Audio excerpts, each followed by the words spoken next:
I didn't take any words out. And I've got some videos to kind of reinforce the topic, so we'll see. Biofuels are made from biomass. Biomass can be trees, grasses. Biomass could be poop. Make fuel out of that. That'd be a biofuel. Okay. The thing in our neck of the woods with corn is sometimes, well, not sometimes they can. Sometimes what they are doing with corn, and it's not just the corn kernels, it's actually also the corn stalks, is to break it down and make ethanol out of it. Now, ethanol is a type of alcohol, and any alcohol has an OH group. Okay. So I mentioned corn. So basically, they, like I said, break it down into, this is ethanol. This is carbon, bless you. The white balls are hydrogens, and that red ball is an oxygen. So this is your OH group right here for your ethanol. We talked about distillation on Wednesday, and actually they isolate this by what temperature it boils at. Okay. So like I said, biomass, what can you use to make ethanol? And we're talking about things like corn stalks, grass, wood chips. Okay. So that's a possibility. Now, oxygenated fuels are fuels that oxygen is part of what it is. Alcohols are a type of oxygenated fuel. One of the things about it is they release less energy than if it doesn't have an oxygen. So, for instance, here we have ethanol. It's, as far as energy per mole of ethanol that you burn, you're looking at 1240 kilojoules per mole, versus this is octane, C-A-H-A-T. You're looking at 5 times that, almost 5 times that per mole of energy. One of the things about our cars is cars can't burn straight ethanol, but ethanol is more of an additive to burn in the car. So one of the things we did in in lab, was to make biodiesel, and we made it from different oils. Obviously, if you can take something that wouldn't otherwise be used, like waste cooking oil, and convert it into biodiesel, that's a win-win sort of deal. And so you can buy that octane booster for your fuel. Mm-hmm. Is that just straight ethanol, or what is that? The octane booster, is that, because I know we talked about it's a different isomer. It's instead of a straight, it's more of a balled up, got a bunch of branching, and so it just burns differently. Mm-hmm. Like we had to do that for our snowmobiles because they only have to be 91 or whatever. And sometimes the gas station got it, so we used to add the octane. Okay, the octane booster? Yeah, so I assume that was straight ethanol. But, I don't know. I would like research it a little bit, but I'm curious what it is too. I thought it was still like some sort of octane, just in a different isomeric form, but I don't know. So when you make your biodiesel, you're going to end up with a carbon double bond somewhere in there. This is an example of a biodiesel. This mentions ester functional group. You know you have an ester if you have carbon double bond oxygen, and that same carbon that's double bonded to oxygen is also bonded to a carbon. And if that's in your chain, your carbon chain, this is an ester group. So actually I see 3 ester groups here. There's one there, one here, and one here.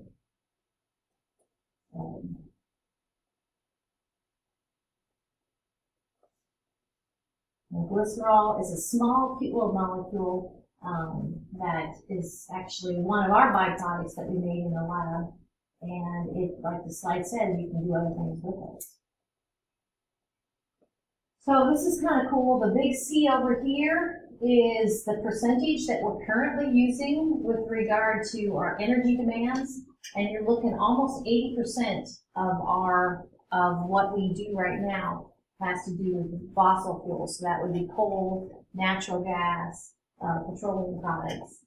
About 3% nuclear power. I don't know how I feel about nuclear power, honestly. And then this green here is the renewables that we're currently doing. Hopefully that sector will grow, and then we're all kind of in favor of that. Renewables then can be broken down into modern renewables versus traditional biomass. Down here it says, what is traditional biomass? Well, that would be the woods, agriculture waste, and animal food. Our modern renewables then breaks down into this, the biomass, geothermal, solar heating, hydropower, wind and solar, biomass, geothermal, and biofuels. So again, we're hoping this sector will grow. So the last few slides kind of focus on biofuels and some of the things that go along with them.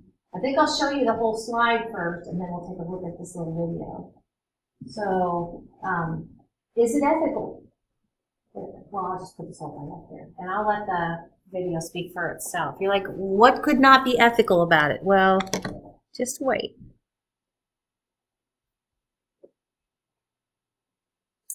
So we're gonna dive into a little more about water. We're gonna go around the room, and actually for this, just for this slide, I brought these in.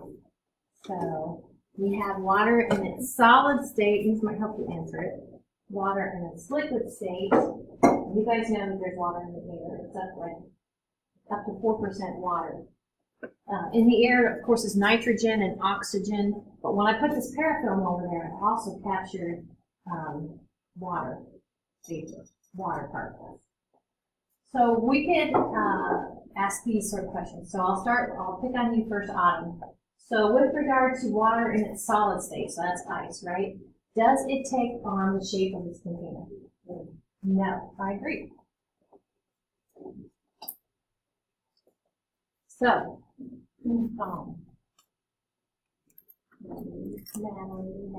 okay, so what about liquid? Does it take on the shape of this container?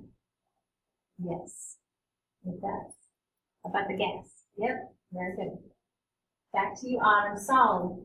Does it completely fill the container? No. So, Natalie, does liquid completely fill the container? No. It's kind of to the top. Yeah, it's kind of stuck here. Yeah, it's confined here. And so, does it run? So yes, gas does completely fill the container. So, back over to you, Autumn. Does it have a definite volume? Yes. Yes. Yes, it does. What about the liquid?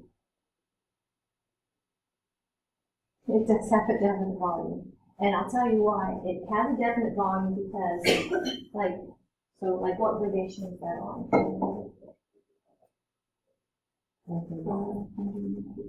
Yeah, it's about 550. So if I were to pour it in another one, it would also be 550.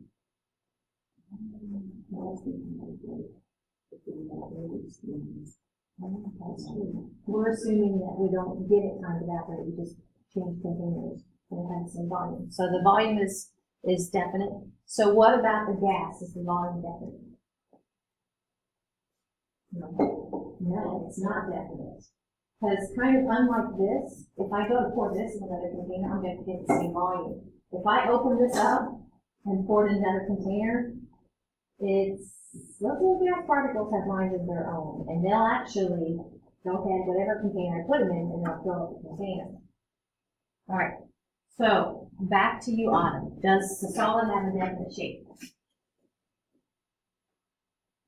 Yes, it does have a definite shape. Okay, what about the liquid? If I put it in a different shaped container, would it take a different shape or would it keep that same shape? Different shape, that's right.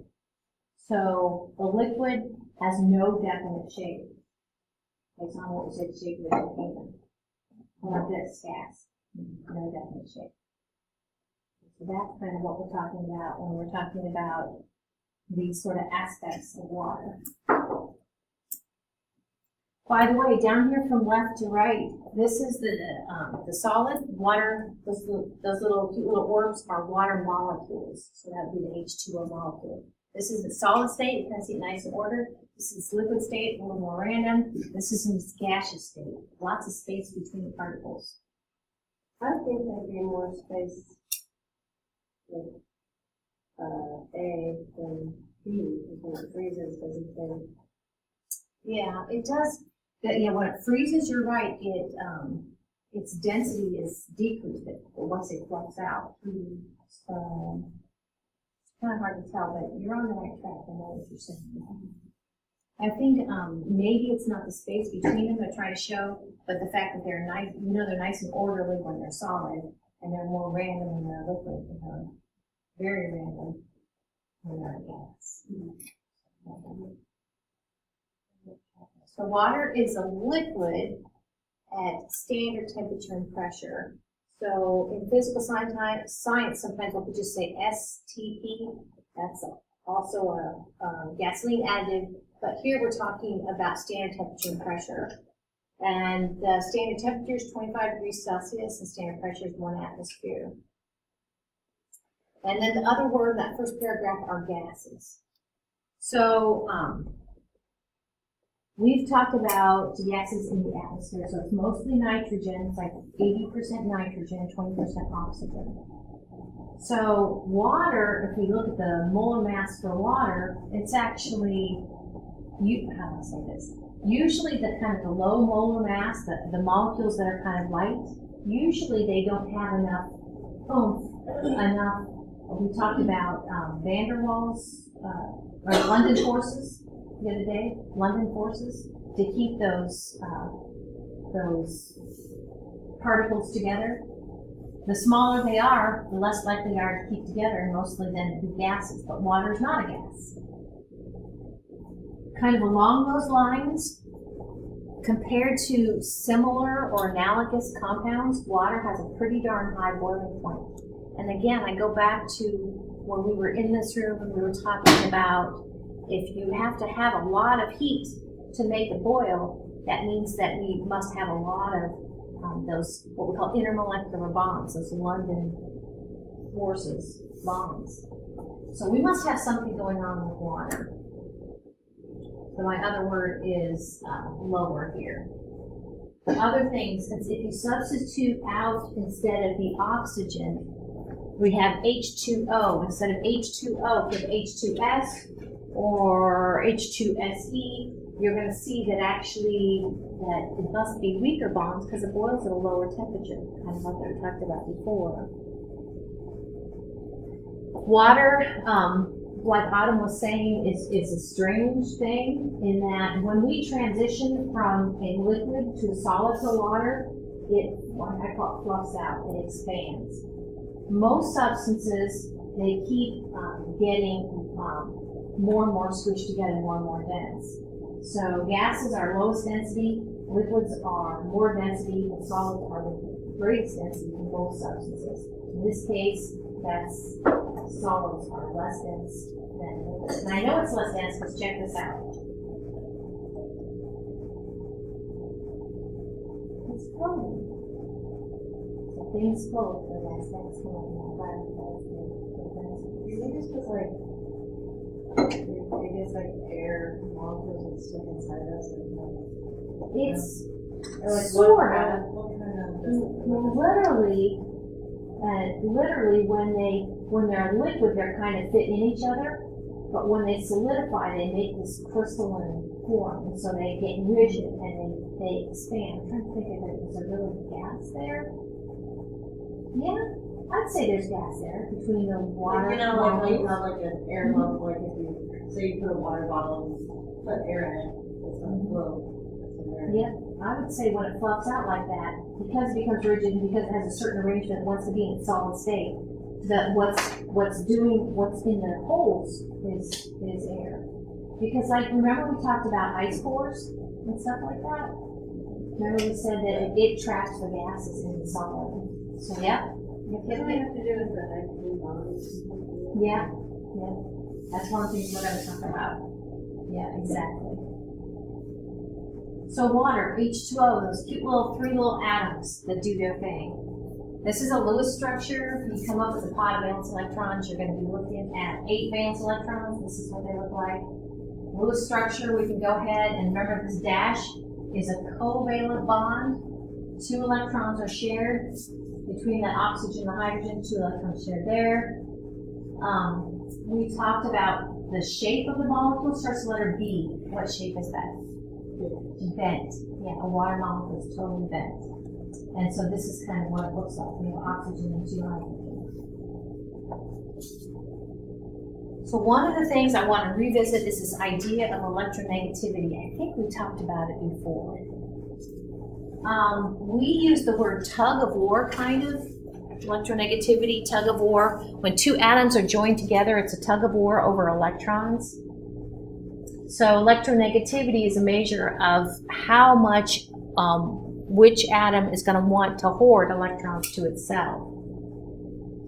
So the higher the electronegativity, the more that particular atom will attract electrons to itself.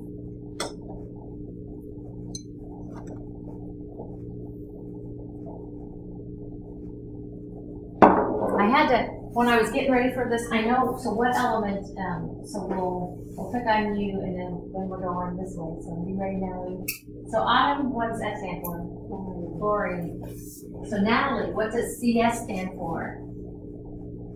These periodic tables, you can read these one next to it. Cesium. Yep, very good. Cesium. Yep, CS stands for cesium. And I'll tell on myself because when I was getting ready, it was a little bit late last night, getting ready for lecture today. I'm like, well, that's carbons, like C for carbon. No, it's the element cesium. Okay, so fluorine is the highest electronegativity, and cesium is the lowest. So this is kind of like, I think I probably did the other day. When I think of electronegativity, I think of it increasing from left to right. And the symbol for electronegativity, do you remember, is that X-looking thing? So electronegativity increases from left to right, and it increases from bottom up. And so that's why they put fluorine here and cesium here. So that's how they chose where to put them? Well, that's not how they chose where to put them, but that's kind of, you know, when they assemble the periodic table, that's just how, that's how life is. Yep. Yep. And we're actually missing the rare gases. Okay, so rare gases, what do they like to do with regard to connecting up with other elements? Go back to you, Glenn. Another word for rare gas, or another name for these guys, is inert gases. So what do you think? If something inert, you think of something.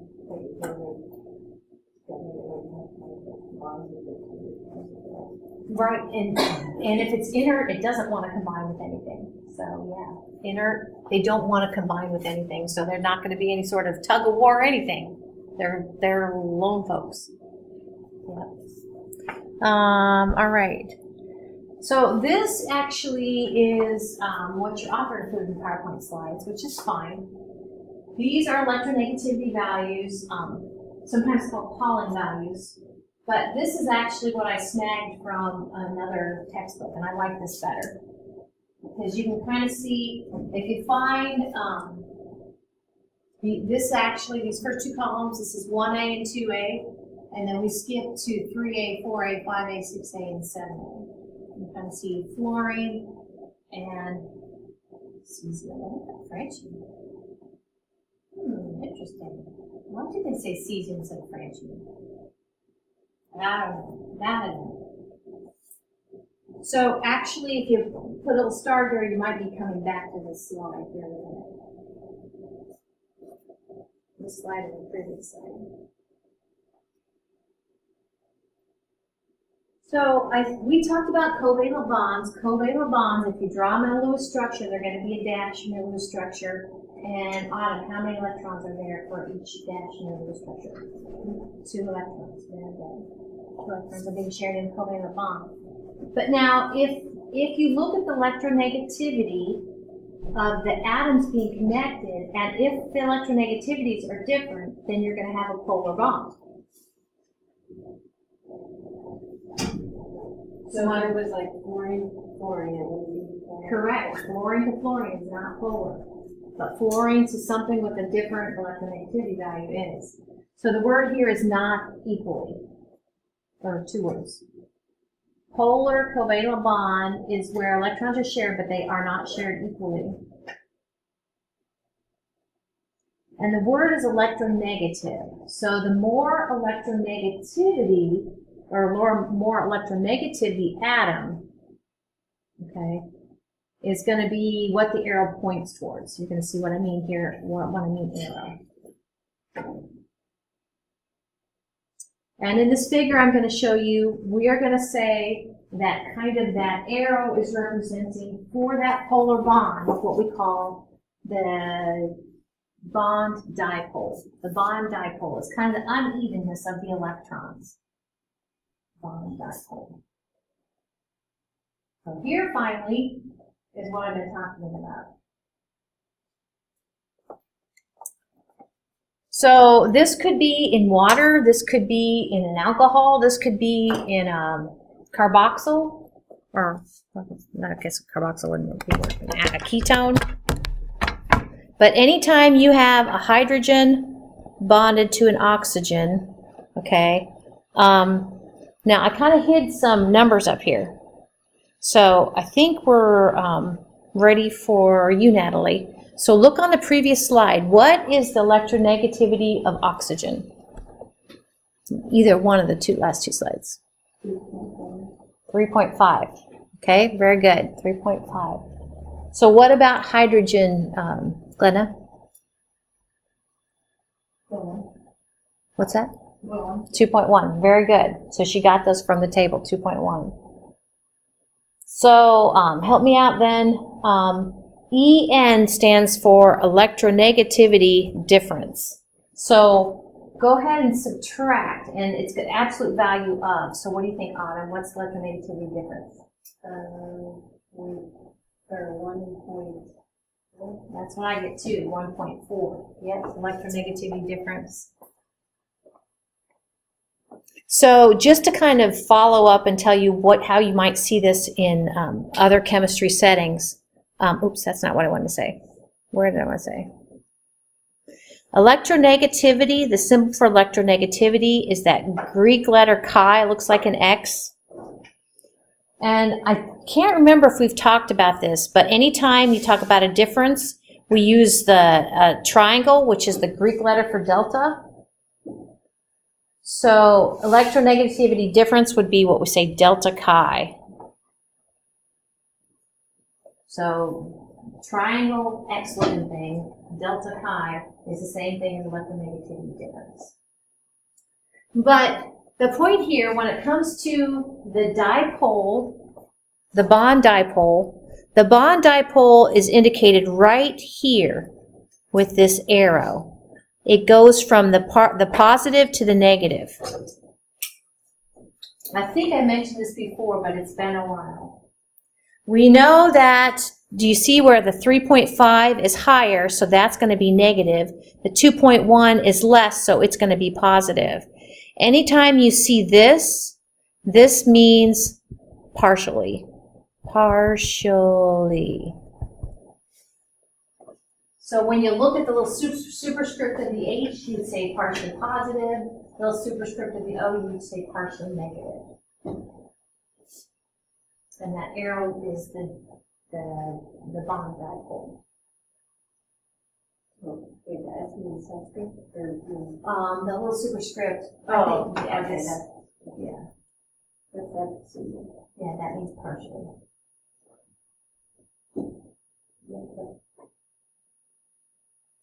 So like the video said, and maybe you already kind of have a sense of this, but we're kind of getting to why water is so special and so unique. And it has a lot to do with kind of what we say it's polarity. Oops. A nonpolar, the word is nonpolar at the bottom there, a nonpolar covalent bond means that your electronegativity difference is 0. So a good way to get that is if the atoms that are being connected have the same electronegativity value. So yeah, like you said, F2, the bond between two chlorine atoms, that would be nonpolar. Then covalent again is between two different atoms? Covalent just means electrons are shared. Yeah, covalent. Your two options for bonds are covalent, where electrons are shared, or ionic, where an electron is transferred.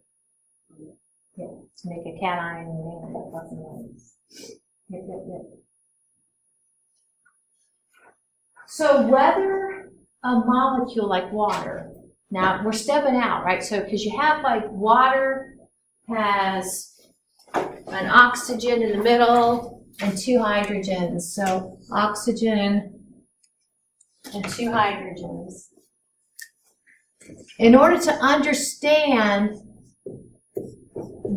if this molecule is polar, what we do is we evaluate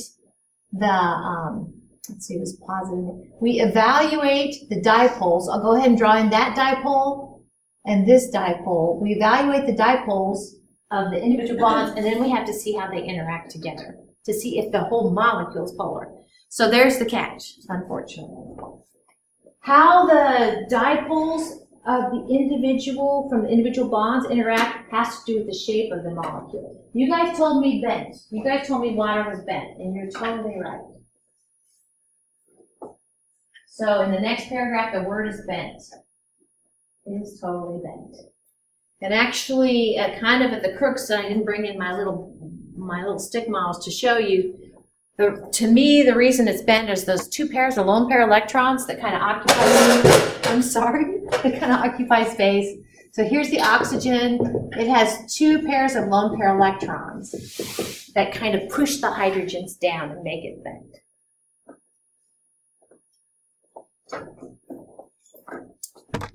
Okay. So there's your water molecule. Now, this is BeCl2. This is BeCl2. Beryllium chloride, I think was what we would call that. Beryllium is, can you see it? Oh, duh, thank you, very good, brilliant, perfect. So beryllium will form a +2 cation, and chlorine will form a -1 anion, and so the neutral formula would be BeCl2. And this is what it looks like. So now this has no lone pair electrons around the central atom, around the Be. So it's not bent, it's actually going to be hot dog shape. It's actually going to be linear. Okay? So it still has, polar bonds. This is the polar bond here, this is the polar bond here, but they cancel each other out. And in my other class, I talk about the center of positiveness, which is in the middle, that's on the Be, coincides with the center of negativeness, which is on the two chlorines. Okay. So this is nonpolar. It's linear. Okay. So now we have a your turn. So together we are going to draw the Lewis structure for carbon dioxide. So I think we might be back there with you, Glenna. So let's come up with the pot of valence electrons. So for carbon, how many valence electrons do we have for a carbon atom?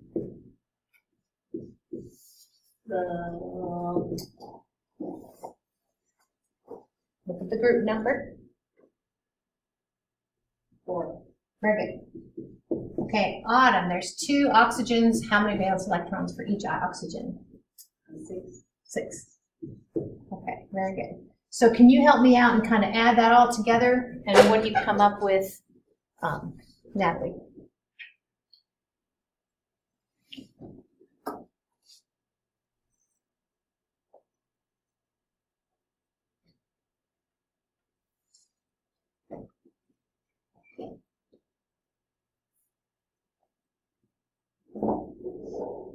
16.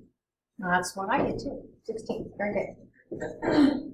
Okay, so let's draw the preliminary Lewis structure. We're going to go, like, we're going to put carbon in the middle. Oh, sorry. Carbon in the middle, 2 oxygens here. So, Glenna, how many electrons do I have here so far? Each dash is how many electrons? Oh, each dash is 2. Right. 4. I have 4. Perfect. So if I've used 4, I'll stick with you, Glenna. How many do I have left?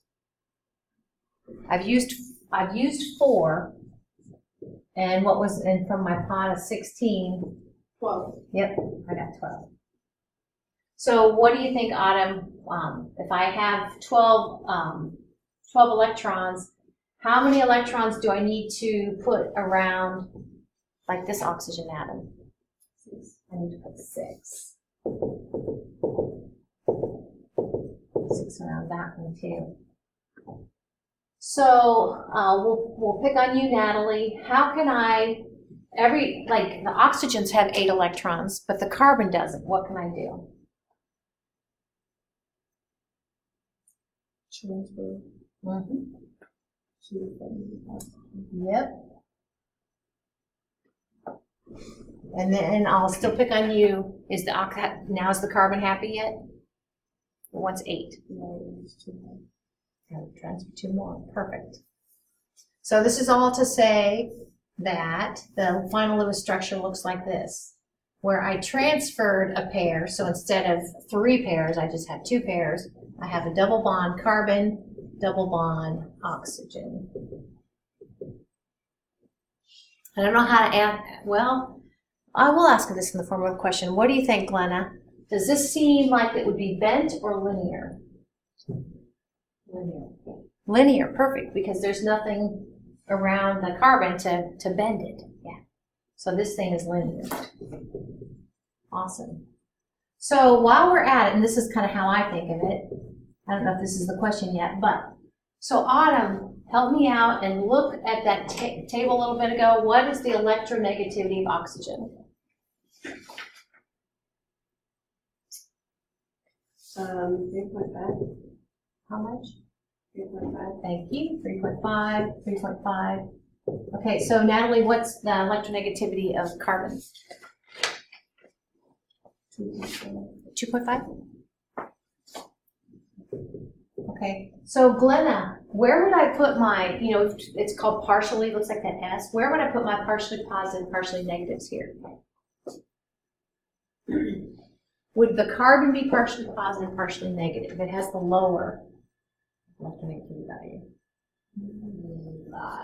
Electronegativity means it's hoarding electrons to itself, so if it's low, no. Yeah, so it'd be what? You're right. No. What? Yes. Partially positive. What was my question? Would it be partially positive, partially negative? Oh, okay. It would be partially positive. It would be. You got it. Partially negative, partially negative. Perfect. And so you're going to see it kind of do this sort of thing. See the arrow? The way I remember it is you draw your arrow with a plus. So actually, you start the base of the arrow, it goes out like that, and then the base of this arrow goes out like that. And you guys told me it's linear. So actually, so Autumn, do you think this is polar or non-polar? Non-polar. It is non-polar. Yep. Because it's linear and they're equal, and it's a wash. Perfect. All right, I think that answers that question. We're not going to do another compound, but oh, is that it? Oh no, there's more, isn't there?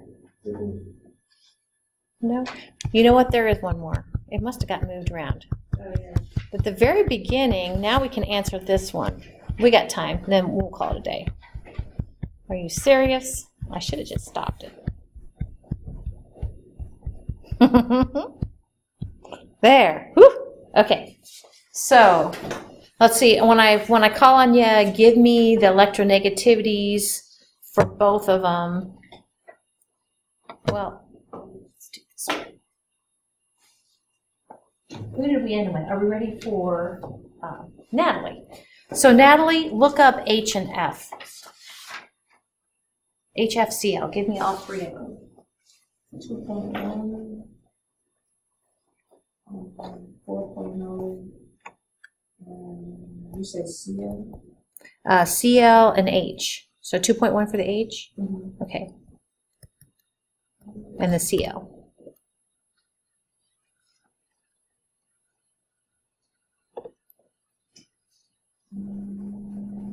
Oh, 3.0. 3.0? Cool. So Glenna, go ahead and do the math here. And I'm going to go ahead and I guess I could do EN difference.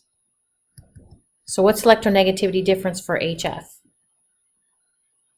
1.0. Yep, I'm liking 1.9. So I'll still pick on you. What about HCl?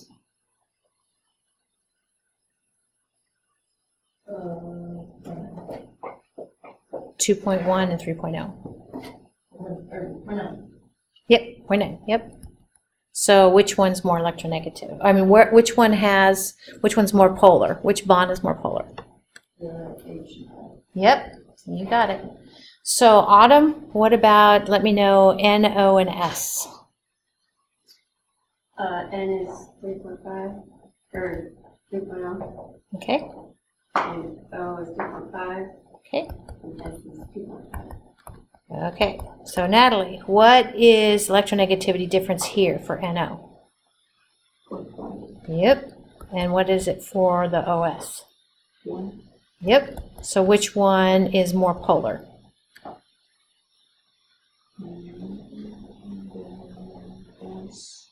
Yep, the OS, the second one. Perfect. All right. Glenna, so N, H, and O. Yep. Okay. So I think Autumn, so electronegativity difference between NH. Okay. How about OH? 1.4. Ooh, okay, 1.4. So which one's more polar? Yep. And last but not least, D. So Natalie, H, Cl, and C. 2.1, 2.1, 3.1.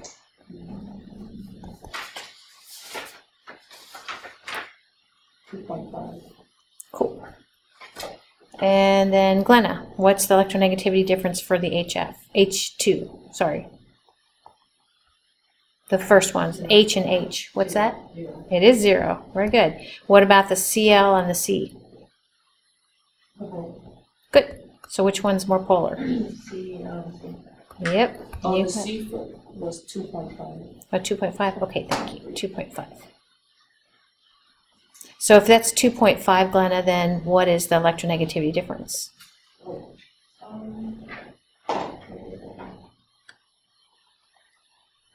It's 3 and 2.5? Yeah, 3.1 and 2.5. It is 3. It is 3? Okay, 3.0, sorry. 3 and 2.5? Is that right? Yeah. Okay, Yes, 3.5. okay. 0.5. Yep. Yep. More polar. Very good. Ta-da! That's all I got for today. Everybody have a good weekend. Think spring.